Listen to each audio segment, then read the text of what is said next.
aula passada, então, a gente começou a fazer o exercício 1 da prática 6. Fizemos aí menus e tal, começou a fazer a parte mais de cadastro, mas ficou faltando aí uma parte de remoção, né, de busca, edição, essas outras partes aqui do exercício. Então, nesse sentido, né, vocês vão continuar dando andamento aqui nessa prática 6, fazer a letra B também, né, que é a validação de CPF ou de CNPJ. Inclusive, vocês podem usar esse código aqui, ó, que tá. Já tem um código que eu coloquei um link do GitHub, depois vocês podem entrar nele. Que ele tá vendo? Ele tem uma classe CPF, CNPJ úteis, que eles já têm os métodos para validar o CPF, para validar o CNPJ. Então, basicamente, vocês podem copiar essa classe para dentro do projeto de vocês e usar ela. Tá vendo? Ela é composta por métodos estáticos. Então, você pode simplesmente chamar a classe, ponto, o nome do método, de qualquer lugar do seu programa. Se bem que aqui eu acho que esses métodos aqui teriam que ser public, tá? Tá private, tem que mudar para public. E aí você passa o CPF, ele tem todo um algoritmo aqui, tá vendo? Que chama outros métodos aqui para verificar se o CPF é válido ou não, ou se o CNPJ é válido ou não. Vocês podem também dar uma olhadinha na classe. Deixa eu voltar aqui na prática em si. Bom, e aí, então vou dar um tempinho para vocês fazerem essas outras partes aqui, que é, por exemplo, editar ou alterar uma pessoa física, pessoa jurídica, né? Ah, essas, essas outras partes aqui. Então, permitir editar. Então, eu quero editar, por exemplo, o endereço da pessoa. Imagina que a pessoa mudou de endereço. Ela estava morando num determinado bairro aqui de Belo Horizonte, mudou de endereço para outro apartamento, então você tem que mudar o endereço dela, né? Pedir todas as informações do novo endereço e mudar, né? Isso seria a edição. Aqui não falou de, eu acho que de exclusão, não. Mas a gente pode também explicar como que é, por exemplo, para eu excluir uma pessoa de um vetor. O que eu tenho que fazer? Primeiro você tem que varrer o vetor, ou o seu array list, achar a pessoa e depois jogar um null lá para você excluir ela, né? Igualar o objeto a null, né? Essa é uma maneira de você matar o objeto. Isso a gente pode também estar comentando. E aí, então, vou dar um tempinho, né? Qualquer dúvida, vocês também perguntem aí para os monitores. E aí, depois a gente faz exercício 2 também, tá? Que aí já é outra coisa, de figura geométrica e tal, mas primeiro vamos concentrar nessa agenda de contatos, né? De você ter lá as pessoas físicas e as empresas, né? Que são as pessoas jurídicas. Então, podem continuar aí a prática 6 e aí eu vou dar um tempinho, né? E daqui a pouco eu volto mostrando o código e codificando aqui algumas coisas também. E as dúvidas vocês, se tiver, pode perguntar aqui no chat que eu ou os monitores vai respondendo. Beleza, pessoal? Então, até daqui a pouco. Alguém tem alguma dúvida antes disso? Então tá. Então, lá pelas 1h30, mais ou menos, eu volto mostrando, deixar vocês ter bastante tempo para codificar e tal. Vocês podem consultar sites também, né? Então, por exemplo, um site que eu gosto muito de consultar é o stackoverflow.com. Deixa eu ver, colocar o link. Às vezes ele ajuda, sabe? Você tá com alguma dúvida de programação, você pode consultar aqui no site, né? Nesse stackoverflow.com, por exemplo, você está com dúvida sei lá, em buscar alguma coisa num vetor. Aí você pode pesquisar, por exemplo, search something in a array list, por exemplo, Java. Aí ele pode ser que ele acha alguma questão relacionada, entendeu? Então, por exemplo, a tag tem que ser Java.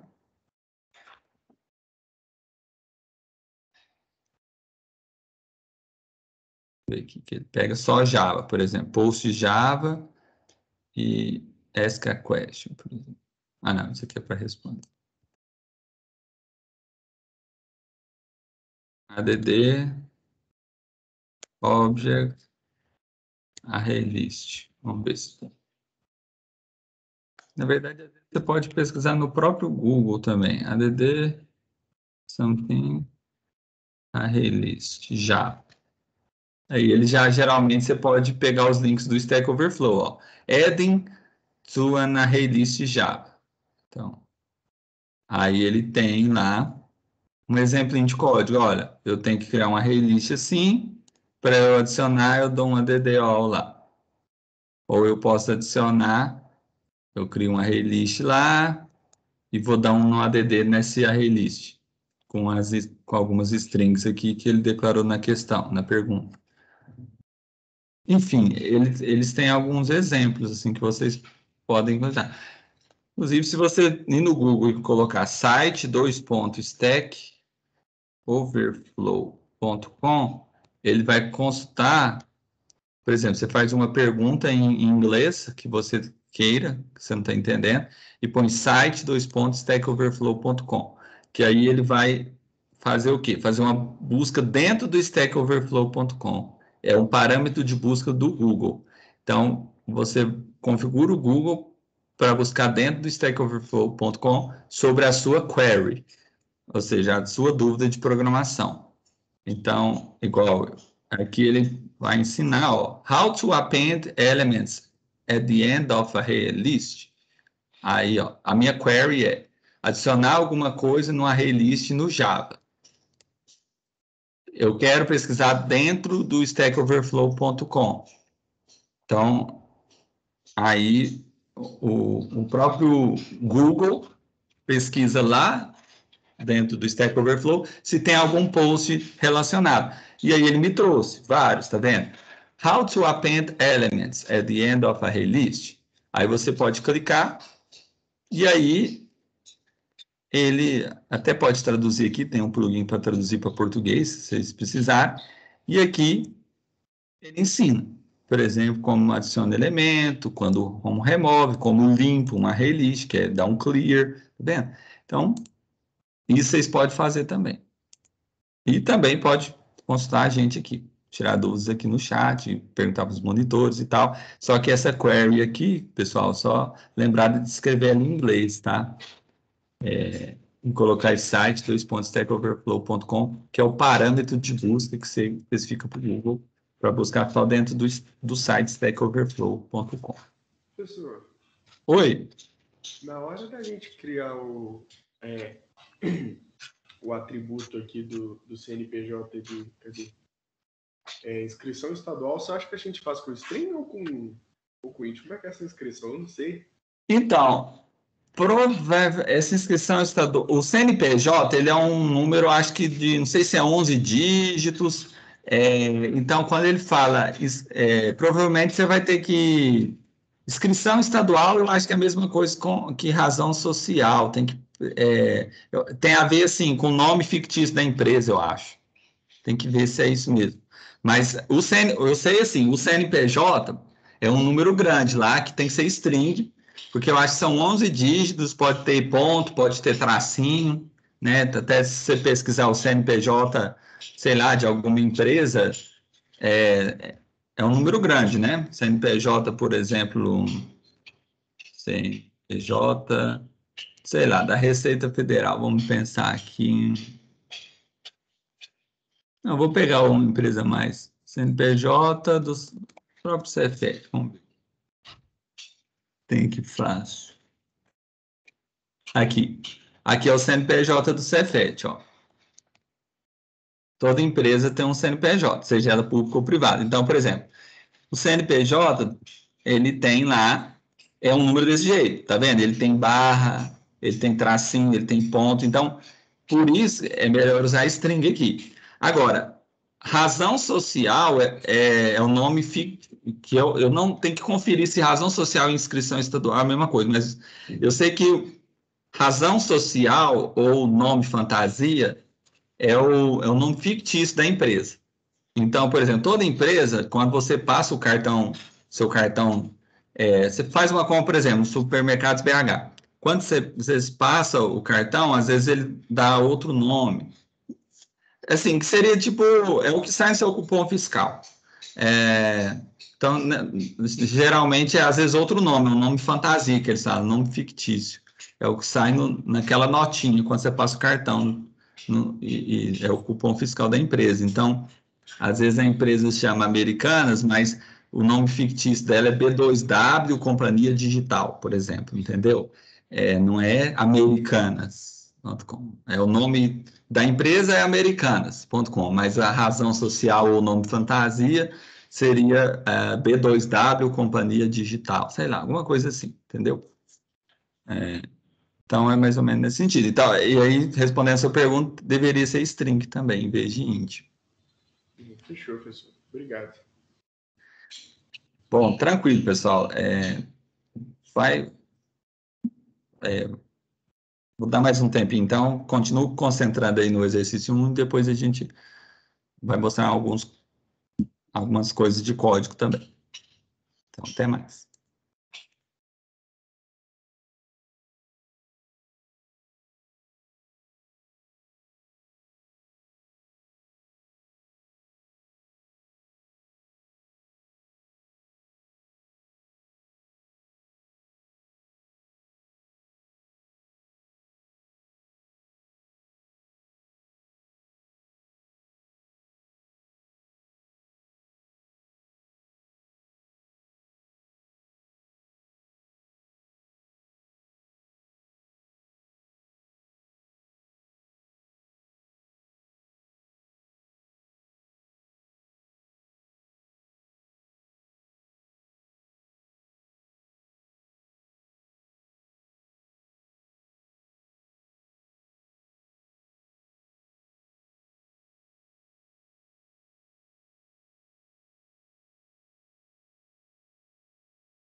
Bom, pessoal, já tem um tempinho aí para vocês tentarem fazer o exercício 1.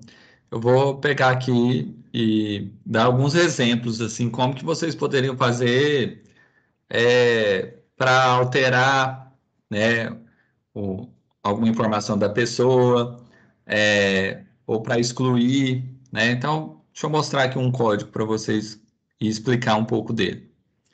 Então, por exemplo, imagina aqui que você tem uma classe principal.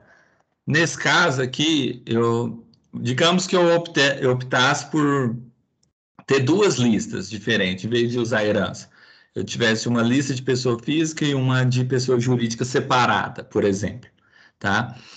Imagina que você tem lá seu menu, né? E a opção 3 é para editar a pessoa. Oi? Você não está compartilhando a tela, não. Ah, realmente, foi mal. Deixa eu compartilhar aqui. Beleza. Não, valeu por ter falado aí. Então, pessoal, eu peguei aqui um código que eu já tinha feito há alguns dias atrás, e que tem a ver com, assim, para eu dar uma dica para vocês como vocês podem fazer esse exercício. Então, suponha o seguinte, tá dando para ver aí o código, né? Ah, eu acho que sim. Bom, você tem aí duas listas. Imagina que em vez de ter uma lista de pessoa, eu optasse por fazer um list de pessoa física e um list de pessoa jurídica, vamos supor. Colocasse em array lists diferentes. É possível? É possível. Tá. Depois a gente pode pensar como que faria isso com só um array list de pessoas usando herança. Mas vamos pensar se eu fosse criar listas separadas, array lists separadas. Então, eu tenho uma array list só com as pessoas físicas, então só tem CPF ali dentro, e outros só com CNPJ, só com empresa, tá bom? Então, eu tenho a minha classe principal, que é a que tem o meu método main. Aí, uma coisa que a pessoa pode fazer, né? Aqui está o menu. Então, você vê que a opção 1 e 2 é para cadastro, né? Cadastro de pessoa e de empresa. Mas isso a gente já fez na aula passada. O que ficava faltando mais é falar sobre editar a pessoa ou editar uma empresa, excluir uma pessoa, né? Eu acho que é isso que ficou faltando. E a listagem também. Então, vamos lá. Uma maneira que a pessoa pode fazer é o seguinte: então, ela tem o menu, a opção, aqui no meu caso é a opção 9, que é sair, então ele faz um do while lá, enquanto a opção foi diferente de sair, ou seja, diferente de 9. Beleza. O que acontece? Vamos pensar que dentro desse do while tem um switch case, sendo que cada case, né, corresponde a uma opção do menu. Então, o case 1 é cadastro de pessoa, já o case 2 é cadastro de empresa. Bom, como eu já expliquei isso na aula passada, eu vou já ir aqui para o case 3 direto, tá? Que é editar uma pessoa, por exemplo. Então, vamos pegar aqui o case 3 do switch. Então, vamos concentrar aqui nesse case 3. Olha, o que acontece? Primeira coisa, você quer editar as informações de uma pessoa, certo? Por exemplo, o endereço dela, ou o nome, ou o telefone, alguma coisa nesse sentido. Bom, primeiro, você precisa saber do CPF dela. Por quê? Porque o CPF que é a chave primária, como se fosse a chave primária, ou seja, é o que identifica unicamente uma pessoa. Então, primeiro eu pego o CPF da pessoa, a qual eu desejo alterar, e busco ela no meu array list para ver se eu encontro essa pessoa. Não tem como eu alterar as informações dela se eu não encontrar ela primeiro, concorda? Primeiro eu tenho que achar essa pessoa. Imagina que no seu array list tenha, sei lá, 20 pessoas cadastradas. Cada uma tem o seu próprio CPF, mas você quer editar a informação de uma dessas pessoas, dessas 20 ou 30 que está ali dentro do seu array list. Então, primeiro você tem que achar a pessoa, você tem que buscar ela. Encontrou? Encontrei. Ah, não. Então, o que você quer mudar nessa pessoa? Alterar? É o nome? Ou é o telefone? Ou o endereço? O que é? Então, seria isso. Então, para isso, o que eu faço? Eu tenho meu objeto scanner lá, né? Que eu criei lá em cima, né? Um objeto local, tá vendo? Scanner no scanner system.in, indicando que eu vou, né, fazer a leitura via teclado. Isso é bem legal, bem tranquilo. Quando eu faço um next, o que eu vou fazer? Eu vou pegar o CPF, eu vou ler, né, o CPF digitado. via teclado, até o primeiro espaço em branco. Ou seja, que é o que eu quero, concorda? Porque CPF, igual eu mostrei aqui o exemplo do CPF, no caso foi do CNPJ do Cefet, mas, por exemplo, vamos pensar um CPF aqui, né? Coloquei, por exemplo, um CPF ali aleatório. O CPF, ele tem pontos e tem tracinhos, e ele não tem espaço em branco entre esses dígitos, né? Então, faz sentido eu usar um next aqui para ler essa string. Então, ele vai ler até o primeiro espaço em branco. Ok, vai ler essa string toda. Jogou dentro de uma variável local, tá vendo? Ele declara essa variável local aqui dentro do próprio main, ele declara uma string ali dizendo que é o CPF de alguém, né? Então ele leu aqui o CPF. Uma vez que ele leu, ele vai procurar, ele vai executar um algoritmo para encontrar a pessoa dentro do array list. Então, como que eu faço isso no Java? Uma maneira é eu usar o for reduzido, tá vendo?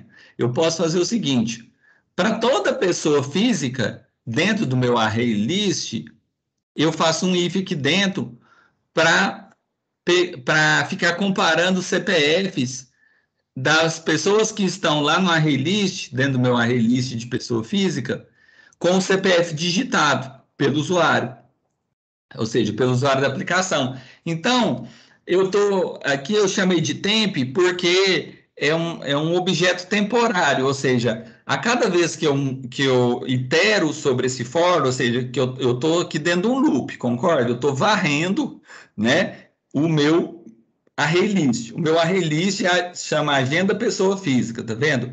Ele é um list de pessoa física. Esse é meu array list. É onde está todas as minhas pessoas físicas lá, tá? Não está misturado aqui pessoa física com empresa. Nesse caso, ele está usando dois array lists diferentes. Note que você tem uma agenda para pessoa física e uma agenda para empresas, que é um list de pessoa jurídica, tá bom? Então, beleza. Então vamos lá. O que ele vai ter que fazer? Ele chamou de temp, mas poderia chamar de qualquer coisa, tá? Poderia chamar de OBJ, tal, objeto, tal. Eu coloquei temp só para falar assim, que isso é temporário. A próxima vez que eu mudar, tipo assim, no meu próximo laço for, na próxima iteração do meu for, eu vou estar falando de um outro objeto, na próxima de um outro objeto, de outro objeto. Então, isso é temporário. Então, ele pegou a primeira pessoa que está ali dentro da agenda, né? Imagina que tem 20 pessoas dentro da agenda. Ele pegou a primeira, e jogou dentro desse objeto temporário aqui. E aí ele deu um get CPF para pegar qual que é o CPF da primeira pessoa que está dentro do array list, tá bom? Beleza. Quando ele chamou o get CPF, vai me retornar o CPF da primeira pessoa que está dentro do array list. E aí eu faço um equals, por quê? Porque eu quero comparar o CPF da pessoa que está dentro do array list com o CPF digitado pelo usuário via teclado, tá bom? Então, o equals é um método que serve para comparar duas strings e para ver se essas strings são idênticas ou não, né? É claro que o equals, ele, por exemplo, ele não faz distinção entre letras maiúsculas e minúsculas.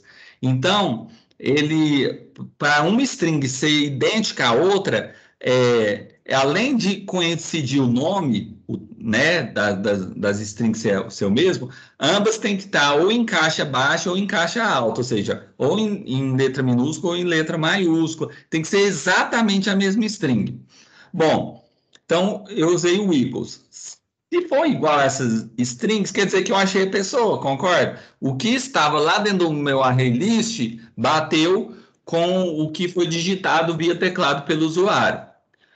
Então, mas e se não bater? Quer dizer que o equals vai me retornar false, indicando que as strings são diferentes, ou seja, não está batendo as strings, você não encontrou a pessoa que você quer alterar. Mas se bateu, ou seja, se o equals retornou true, o if vai ser verdadeiro e quer dizer que o CPF da pessoa que você está percorrendo lá dentro do array list com o CPF digitado é o mesmo, ou seja, você achou a pessoa. Então, você coloca um achou pessoa igual a true. Esse achou pessoa, pessoal, nada mais é do que uma variável booleana, uma variável local do tipo boolean, que, lembra, variável do tipo boolean só retorna true ou false, né? Aliás, só pode armazenar dois tipos de valores, verdadeiro ou falso. Então, esse achou pessoa aqui, no início, ele é setado como falso, ou seja, eu ainda não achei a pessoa, tá bom? Aí, uma vez que eu encontro, eu faço esse for para varrer todo o meu array list e esse if para comparar, né? Se o CPF da pessoa que está lá dentro do meu array list for igual ao CPF digitado, quer dizer que achei a pessoa. Então, eu faço true para indicar, olha, tipo levantar uma bandeira, entendeu? Fazer uma flag, falar, olha, eu achei. Então, se ela achou a pessoa, ela pode pegar essa pessoa aqui, que é esse objeto temp, e jogar dentro de um outro objeto, pessoa, por exemplo, que ele declarou aqui, ó, pessoa física igual a null. Ou seja, isso aqui é só uma referência que não está alocado nenhuma pessoa física aqui dentro, ou seja, você não fez um new pessoa, mas é só uma referência para pessoa física. Para quê? Porque eu vou, aqui no meu case 3, espera aí, eu vou fazer pessoa receber temp. Então, eu vou jogar a referência desse objeto dentro desse outro objeto. É isso que eu estou fazendo. Por isso que esse pessoa aqui, ele pode ser igual a null. Por quê? Porque ele vai receber uma referência de um outro objeto que já está alocado dentro do seu array list. Então, se você achou a pessoa, você faz um break. Para que o break? Porque, olha, você não já achou a pessoa, você já não jogou essa pessoa dentro desse objeto, pessoa, então você faz um break para quê? Para parar a sua busca. Olha, eu achei a pessoa. Então, não precisa percorrer de novo, pegar uma outra pessoa dentro do array list. Senão você vai perder tempo, a pessoa já foi encontrada. Então, ele faz um break justamente para sair do for, justamente para sair da busca, já que você já encontrou a pessoa. Então, esse break é para sair do for. E aí, ele faz um if, né?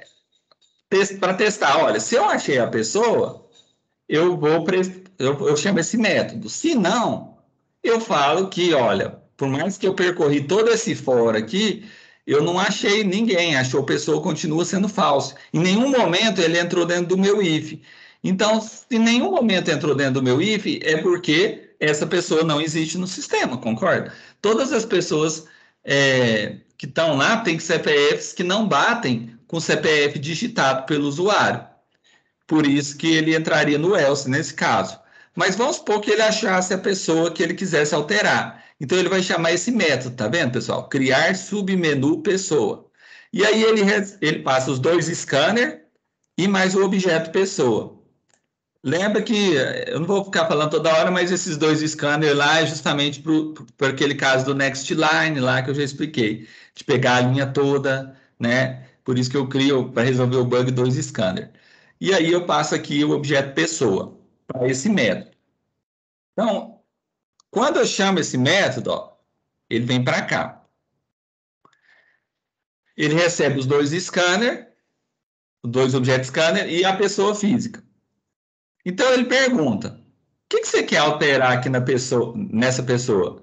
Digite 1 se for o nome, digite 2 se for o endereço, 3 para e-mail e 4 sair, tipo, voltar para o menu original, o menu principal. Porque isso aqui seria um submenu, concorda? O menu principal é esse menuzão aqui, com os 9 itens, tá bom? Então, beleza. Então a pessoa pergunta, qual atributo que você quer alterar nessa pessoa? Então aqui tem a opção lida, tá vendo? Ele faz um next int para ele ler 1, 2, 3 ou 4. Porque se a pessoa digitar 2, não quer alterar o endereço da pessoa, por exemplo. Então aqui dentro ele faz outro do while, tá vendo? Porque é um submenu. Então, novamente, você tem que fazer um do while, no caso, a opção diferente sair, que é 4, Então, é como se você tivesse um loop dentro do loop, né? Porque aquele menuzão principal, ele tem um do while para ele. Só que esse submenu, ele tem um outro do while para ele, certo? Um do while com switch case lá dentro também. Só que agora, como são só 4 opções, são só 4 cases, mais a cláusula default, né? Para que a gente faz cláusula default mesmo no switch case, pessoal? Serve para quê? Para opções inválidas, né? Porque não tem como eu controlar o que o usuário vai digitar nesse submenu. Pode ser que ele venha e digita, por exemplo, 10, mas 10 não está entre as opções disponíveis nesses submenus. Só tem 4 opções, 1, 2, 3 ou 4. Concordam? Então, se ele digitar, por exemplo, -1, 0, 10, ele vai entrar nessa cláusula default e vai imprimir para o usuário opção inválida. Mas se ele digitar uma opção válida, por exemplo, um número entre 1 e 4, um intervalo fechado de 1 a 4, ele vai cair em um desses cases. Lembra que para todo case a gente tem que ter o break dele, né? Porque se não tivesse esse break aqui, pessoal, e a pessoa digitasse 1, ele vai fazer o case 1, vai fazer o case 2 e como tem um break no case 2, ele não passa para o case 3. Mas se não tivesse o break no case 2 e a pessoa digitasse 1, ele ia fazer o case 1, o case 2 e só iria parar no break do case 3. Por isso, para ficar bem independente esses cases, você coloca o break em todos, para ele executar só aquele case daquele switch, tá bom? Então, por exemplo, vamos supor que ele digita nome, ele digita 1, por exemplo, então ele vai alterar o nome. Então ele pede, ó, digite qual é o novo nome da pessoa. Vai que a pessoa, quando foi cadastrar, digitou o sobrenome errado, ou o nome da pessoa ficou sem acento, sei lá, digitou errado o nome, né? Então, digite o novo nome da pessoa. Esse novo nome, pessoal, não entenda assim, a pessoa mudou de nome, não é isso. É mais assim, a pessoa, às vezes, quando foi cadastrar, cadastrou errado, né? Cadastrou um sobrenome errado, ou um nome sem acento, sem o C cedilha, sei lá, algo desse tipo. Então, o que ele faz?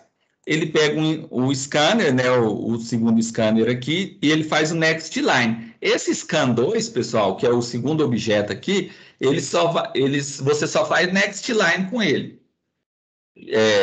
Você não vai chamar o método next int ou next float nesse scan 2, não, só no scan. Né, por causa daquele bug lá do buffer do scanner lá. Então, ele pegou, fez um next line. Por que ele fez next line aqui mesmo? Porque ele quer pegar a linha toda, mesmo com os espaços em branco, né? A gente sabe, o nome da gente, entre o nome e o sobrenome, tem espaço em branco, não é?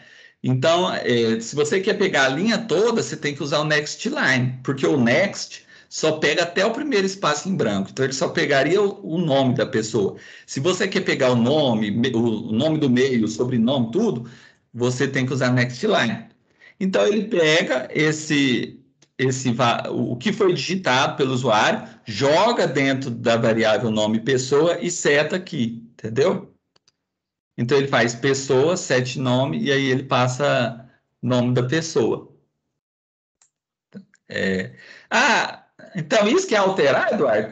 Isso que é editar. Editar é você chamar o método set correspondente. Então, se você não está alterando o nome, então você está fazendo um set nome. Se você estivesse alterando, por exemplo, o endereço, então você vai fazer um set endereço, né? Se você estivesse alterando vamos pensar aí, a idade seria um set idade, né? Alterando a data de nascimento, set data de nascimento. Então você vai chamar o set correspondente ao atributo que você quer alterar, né?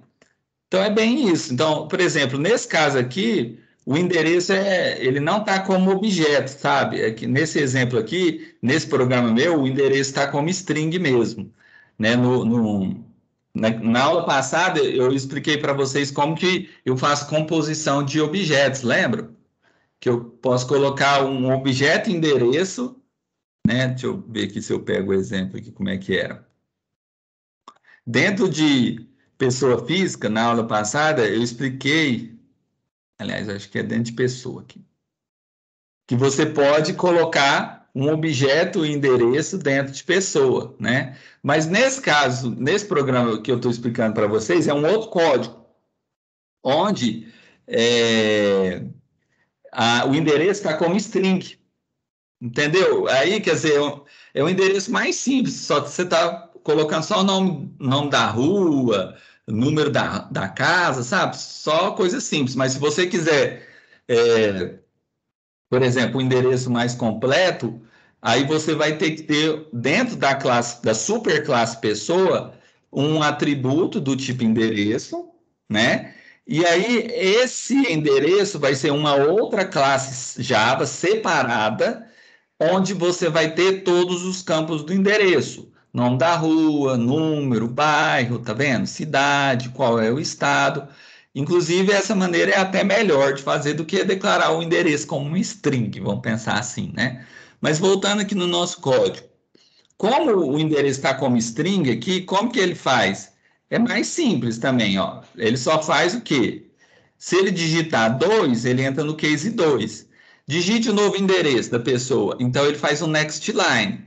Pegou o endereço completo. Rua, Alcântara, não sei o que, 240, sei lá. Então, ele pega tudo e joga dentro de endereço.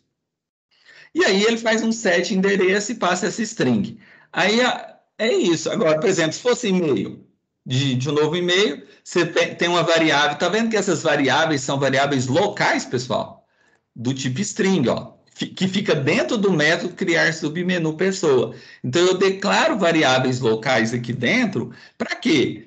Para receber o que foi lido pelo scanner.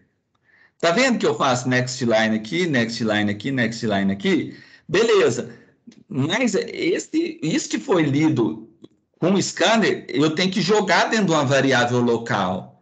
Eu tenho que fazer um comando de atribuição para guardar o que o meu scanner está lendo para eu jogar dentro de uma variável local, ó, que é o que ele está fazendo. Ele está pegando o que foi lido com o scanner e jogando dentro das variáveis locais.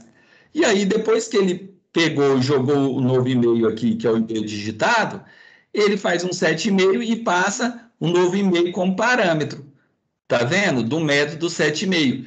E aí ele vai lá na classe pessoa e ele vai mudar um e-mail da pessoa, né? Então, essa é a ideia. Ah, mas, bom, eu expliquei como seria a edição da pessoa. É muito diferente fazer edição de pessoa da edição de empresa? Não. Na verdade, é a mesma lógica, né, pessoal? Só que agora, na empresa, o que seria o case 4 é o case, em vez de ser o case 3 é o case 4. O que você pode fazer? Mesma coisa, só que agora você vai pedir o CNPJ da pessoa, no caso da empresa, né? Nem é da pessoa, vou pôr dígito o CNPJ da empresa que deseja alterar. Aí ele pegou o CNPJ, ele vai fazer um for da mesma forma, tá vendo? Só que ele vai na agenda das empresas, ou seja, ele vai no outra release, que é o list de pessoa jurídica. Nesse aqui só tem empresa cadastrada e nesse só pessoa física. Então o que ele faz lá no case 4? Se ele achou a empresa, ele joga dentro dessa variável, faz um break, porque ele achou a empresa. A única diferença, pessoal, é que em vez de ele fazer get CPF, ele faz get CNPJ, né? Porque a empresa tem CNPJ e não CPF. Se ele achou a empresa, ele vai criar o submenu da empresa para falar o que você deseja alterar na empresa. Por exemplo, razão social, CNPJ, endereço, né? Se não, é porque não achou a empresa.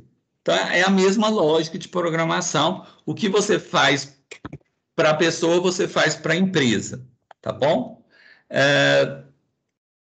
Vamos aqui na opção 5 também, porque aí eu já explico a parte de exclusão, né? Como que eu excluo uma pessoa?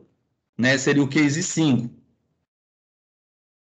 E aí, que vocês acham que tem que fazer para excluir uma pessoa, hein?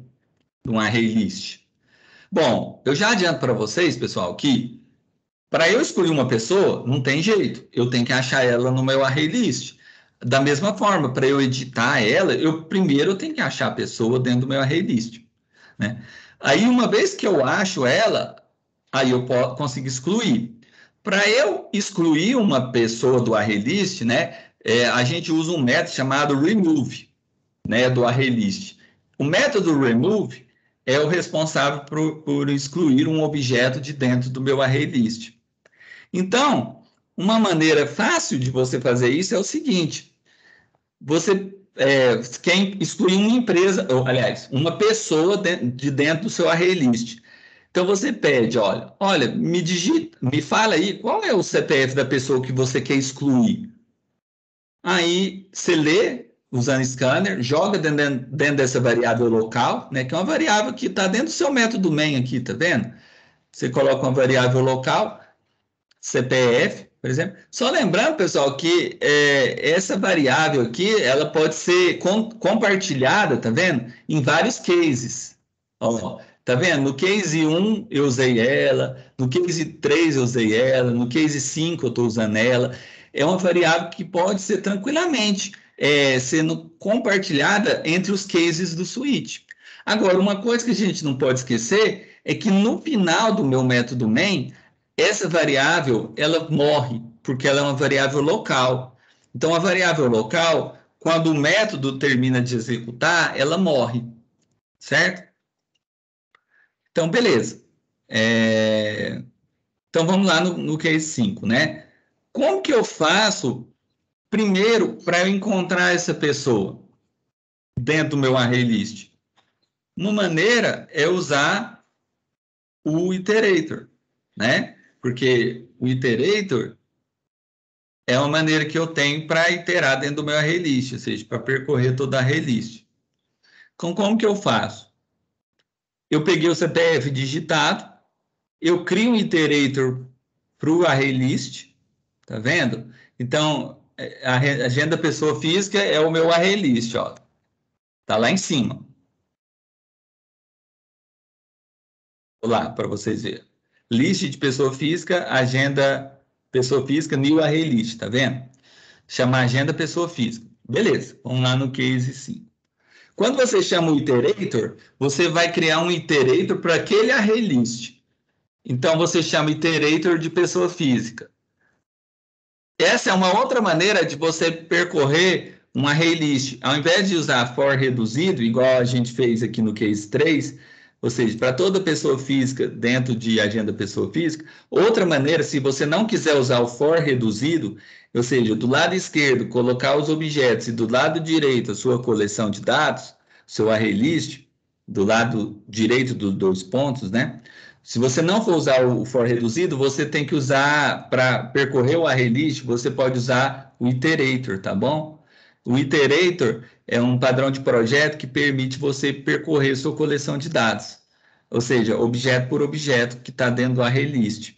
Então, você pergunta, enquanto tem objeto dentro do meu array list, ou seja, enquanto has next, ou seja, enquanto tem objeto dentro do meu array list, faça o seguinte: recupere esse objeto, jogue dentro de pessoa e pergunte se é a pessoa que você deseja. Ou seja, você recupera o CPF da pessoa, chama o método equals para comparar o CPF da pessoa que está dentro do array list com o CPF digitado.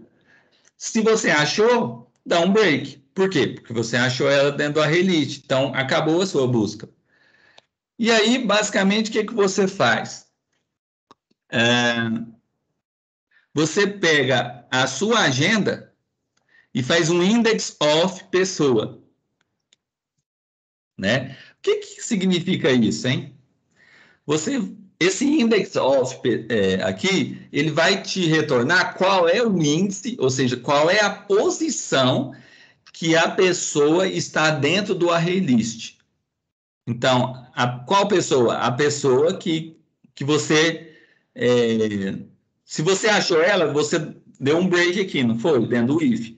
Então, pessoa já vai conter a instância correta, ou seja, a pessoa que você quer mesmo, a que você acabou de encontrar. Então, se você tem essa referência, ao passar essa referência como parâmetro do método index_of, você vai achar qual é a posição que essa referência, que esse objeto ocupa dentro do array list. Qual array list? A agenda pessoa física. E essa posição é suficiente para você remover, né? Se você sabe a posição que essa pessoa está dentro do array list, você consegue remover ela do array list, passando essa posição para o método remove. E aí ele tira a pessoa de lá.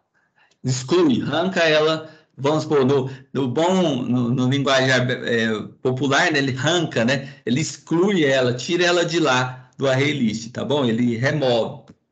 Então, basicamente isso. Bom, eu acho que aí dá para ter um pouquinho mais de noção, né, do que a gente está falando.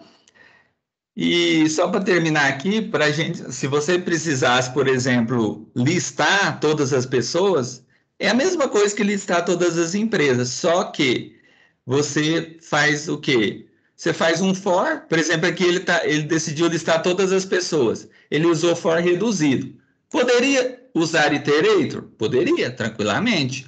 Poderia fazer assim, usando iterator também. Aqui ele for reduzido é bem simples, então ele usou for reduzido. Para toda pessoa física dentro do meu array list, e aqui dentro um print line, né? Pessoa.toString. Quando ele chama o método toString, ele vai imprimir todas as informações da pessoa. Deixa eu ver se eu vejo aqui. Pessoa física, né? Que é meu objeto. Olha lá o método toString dela. O método string é esse método aqui, que retorna a string, uma string gigante, com todos os campos da pessoa, ou seja, CPF, nome, endereço, estado civil, e-mail, tá vendo? Isso aqui é uma string grande que foi concatenada. Você concatenou essa string com o valor armazenado dentro da variável, construiu uma string grande disso. Então, vamos voltar lá na classe principal.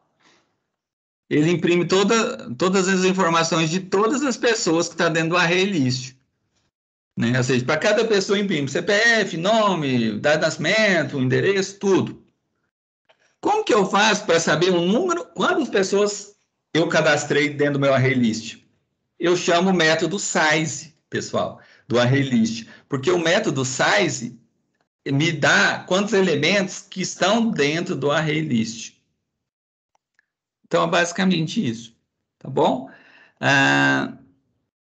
Então, beleza. Eu vou agora dar um tempinho para vocês fazer o exercício 2 da, da prática 1, da prática 6, né? E, e aí depois eu mostro um pouco de código também antes de finalizar a aula. Então, eu vou dar menos minuto agora, porque dá uns minutinhos aí, uns 10 minutinhos, e aí eu venho e mostro um pouco de código também. Como que vocês podem fazer para a gente finalizar essa prática 6 para, né, semana que vem a gente fazer a prática 7.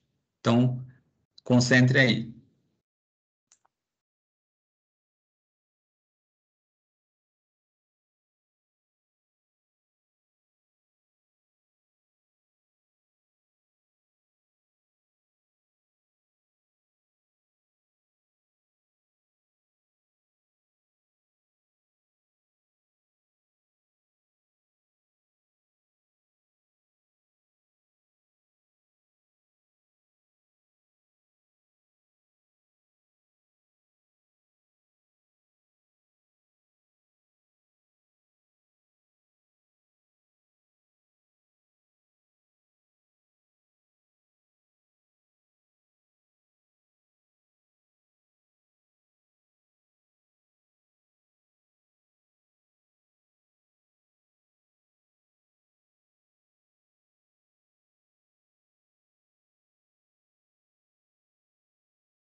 Bom, pessoal, eu vou mostrar aqui um código sobre essa parte de figura geométrica, como que vocês poderiam fazer o exercício.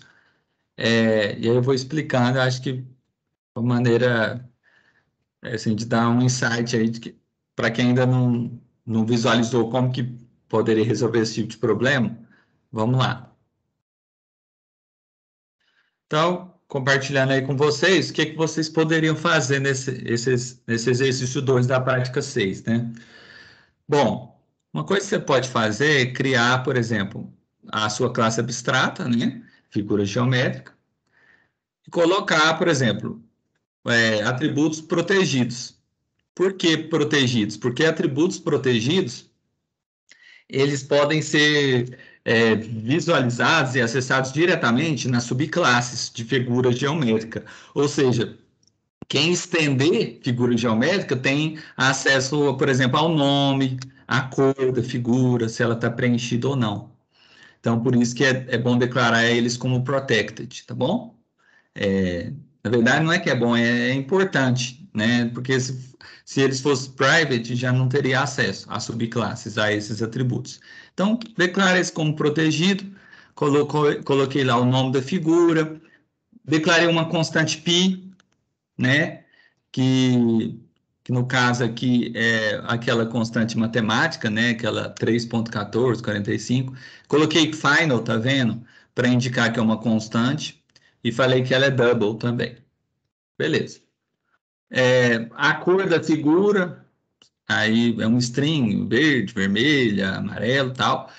Filled é do tipo Boolean. Só tem duas possibilidades para a figura. Ou ela está preenchida, ou ela não está preenchida. Então, filled, do tipo Boolean, bom? E aí você cria os construtores dessa classe. Então, criou, por exemplo, o primeiro construtor que recebe apenas o nome da figura. E um outro construtor, lembra que uma classe pode ter mais de um construtor? Pode ter vários construtores, só que cada construtor tem que ter a sua própria assinatura.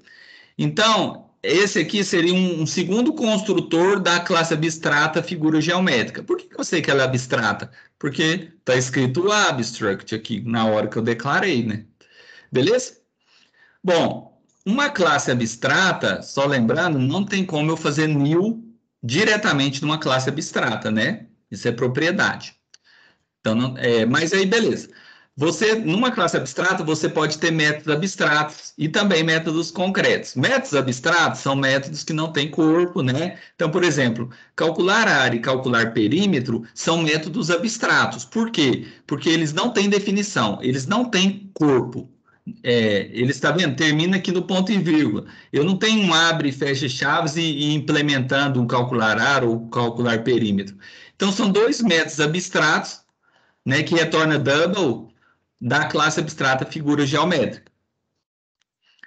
E por que eles são abstratos, hein, pessoal? Aí que tá a grande sacada aqui.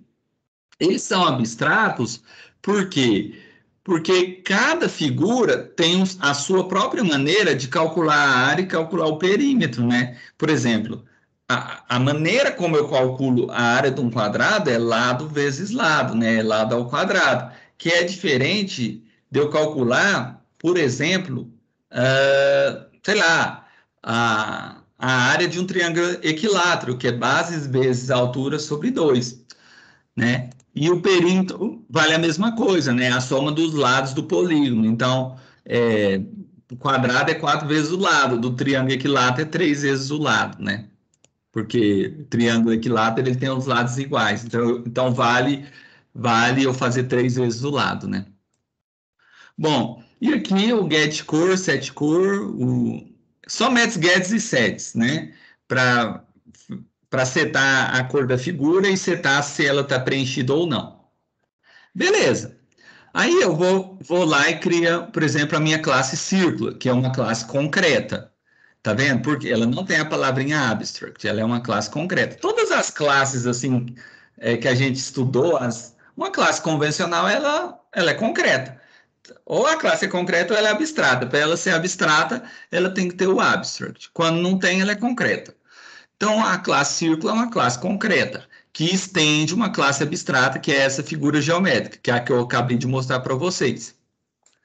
E aí, o círculo, ele tem o quê? Ele tem um centro, né? Um ponto que identifica o XY ali do centro do círculo, ali no plano cartesiano, né? Plano XY, e o raio, né? Um círculo muito grande, o raio é maior. Um círculo petitinho, o raio é menor. Né? Lembrando aí das aulas de matemática, né? De geometria analítica aí. Então, você tem um círculo que tem um nome, você passa o raio e o x e y do centro.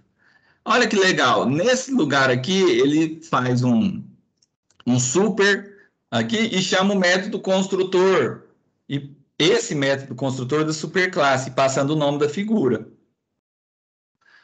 E aqui, olha que legal, no próprio construtor de círculo, ele tá vendo que ele faz uma composição de objetos? Então, ele tem um objeto que é do tipo ponto. Então, ele cria o ponto, no momento que você cria o círculo, ele cria um outro objeto, que é o ponto, que representa o centro do círculo, x e y do círculo. E aqui ele pega o raio. Então, como que ele faz para ele calcular a área do círculo? Ele faz um @override nesse método calcular a área aqui que é abstrato, na figura geométrica. O que serve essa notation no Java? Serve para você indicar que você vai redefinir o método.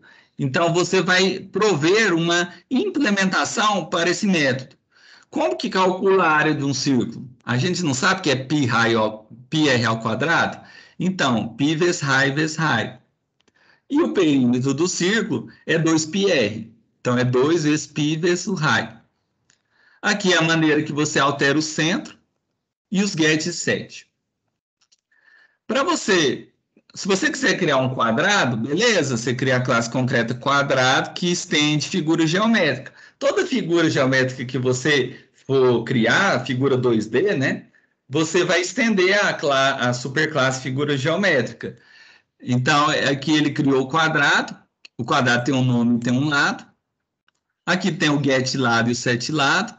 Só que olha só o que é interessante, a figura geométrica não tem esses dois métodos abstratos, calcular área e calcular perímetro, que eles têm comportamento polimórfico, né? É o que a gente vai falar na terça-feira que vem, na aula de terça, tá? Aula síncrona. Na terça-feira que vem eu vou dar uma aula síncrona, novamente, a Zuma, né, no Teams, e aí eu vou falar de polimorfismo. Esses métodos, eles têm um comportamento polimórfico, né? Então, o comportamento polimórfico quer dizer assim, cada figura vai implementar esse método de forma diferente, né? Então, é isso que essa é a ideia. Então, por exemplo, vamos pegar lá o quadrado, por exemplo. Como que ele calcula a área? Lado vezes lado, L ao quadrado. E o perímetro? 4 vezes o lado. Então, essa é a ideia, né? Cada figura geométrica vai calcular, vai ter uma implementação diferente desse método, né? Por exemplo, se você for em triângulo equilátero, ele também vai estender figura geométrica, só que tá vendo? Eu só tenho aqui os atributos, são os atributos específicos dessa figura. O triângulo não tem base e altura? Pois é, então por isso que você declara aqui, ó, como variáveis de instância da classe triângulo equilátero. Só que esses métodos, calcula área e calcula perímetro, que são declarados como abstratos na superclasse figura geométrica, eles são redefinidos nas subclasses. E isso é polimorfismo. Então, triângulo equilátero, a área, a maneira como eu calculo, né? A área num triângulo equilátero é o quê? Base vezes altura sobre 2. E para eu calcular o perímetro, já que ele não é um triângulo isósceles ou escaleno, né, ele é equilátero, ou seja, os três lados são iguais, é basicamente eu pegar a base e multiplicar por 3, porque são 3 lados. Então é isso, né? Assim, basicamente esse exercício, né? Aí, só para finalizar aqui, você tem que criar uma classe principal, né? Tem um método main aqui. Então, você pede, olha, fala o nome da figura, né? Ele lê aqui o nome, o lado do quadrado, ele pega o lado. Aqui ele cria um quadrado, por exemplo. Pergunta, olha, esse quadrado está preenchido ou não?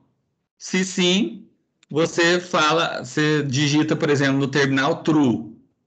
Se não, põe false, por exemplo. E aí ele dá um set filled, passando esse boolean aqui. Então, como que você lê esse boolean com o usuário? Igual tem o next int para ler inteiro, e o next float para ler ponto flutuante, você tem o next boolean, porque ele que vai ler se é true ou false. E a mesma coisa, se ele tiver preenchido, você pergunta qual é a cor. E aí informa qual é a cor, né, do quadrado. Porque se ele não tiver preenchido, ele não vai ter uma cor, né? Então é isso. Então você só vai pedir a cor do quadrado se ele tiver preenchido. Concorda? Porque se ele não tiver preenchido, ele não tem cor, né? Então é isso.